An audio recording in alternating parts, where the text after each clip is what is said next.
তখনও ভোরের আলো ফোটেনি। তবুও খান ইউনুসের রাস্তায় নেমে আসেন হাজারো ফিলিস্তিনি। কেউ খুশিতে নাচছেন, কেউ বা কাঁদছেন। 2 বছর পর এলো সেই ক্ষণ যখন মাথার ওপরে নেই যুদ্ধ বিমানের ভয়াল গর্জন। গাজায় যুদ্ধবিরতি চুক্তি কার্যকরের খুশিতে এভাবেই আনন্দের জোয়ারে ভাসেন গাজাবাসী। تعتبر لحظات تاريخية وطال 2 انتظارها বছর ধরে হত্যা গণহত্যার পর আজ আমাদের আনন্দের মাত্রাই বলে দিচ্ছে কতখানি কষ্ট সহ্য করেছি আমরা। عنجهية ضد الشعب الفلسطيني.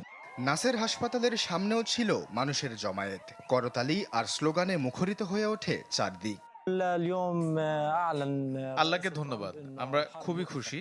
প্রেসিডেন্ট ট্রাম্প সহ যারা রক্তপাত বন্ধে সাহায্য করছেন তাদের সকলকে জানাই কৃতজ্ঞতা। والله إلنا وبنشكر إخواننا. এ এক এমন ঐতিহাসিক ঘোষণা যা একই সাথে উদযাপিত হচ্ছে শোষক ও শোষিতের ভূখণ্ডে। শুধু গাজার রাস্তায় নয়, আনন্দের ঢেউ ইসরায়েলেও। তেল আবিবের হোস্টেজেস স্কোয়ারে জড়ো হন মুক্তি পাওয়া বন্দী ও তাদের স্বজনরা। কান্না আর উচ্ছ্বাস আনন্দে ভেসে যায় পুরো এলাকা। I'm not biologically related to any of them. তারা ফিরে আসছে, আমি বিশ্বাস করতে পারছি না।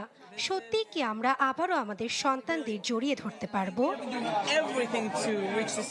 এ ঘটনা সাড়া ফেলেছে আন্তর্জাতিক মহলেও। সাধুবাদ জানিয়েছে ব্রিটেন, অস্ট্রেলিয়া, কানাডা সহ বিশ্বের নানা দেশের সরকার ও রাষ্ট্রপ্রধান। গাজা পুনর্গঠনে সবাইকে এগিয়ে আসার আহ্বান জানিয়েছে জাতিসংঘ মহাসচিব। তবে এত কিছুর মাঝেও রয়ে গেছে প্রশ্ন, এই চুক্তি কি গাজার যুদ্ধের শেষ অধ্যায়? বিশ্লেষকরা বলছেন শান্তির পথে যাত্রা শুরু হলেও গন্তব্য এখনো অনেক দূরে। It's going to be very difficult for Israel. এটি মূলত 2 দফার সমঝোতা। দ্বিতীয় ধাপটি নিয়েই সবচেয়ে কঠিন আলোচনা হতে যাচ্ছে। এখনই শেষ হচ্ছে না এ যুদ্ধ। আমার মতে শান্তির জন্য এখনো অনেক দূর যেতে হবে। Sense of legitimacy. তার মতে তুরস্ক, মিশর ও কাতার প্রত্যেকেরই স্বার্থ জড়িত প্রক্রিয়ার সাথে। ফেলে দিচ্ছেন না নেতানিয়াহুর স্বভাবসুলভ চুক্তি ভেঙে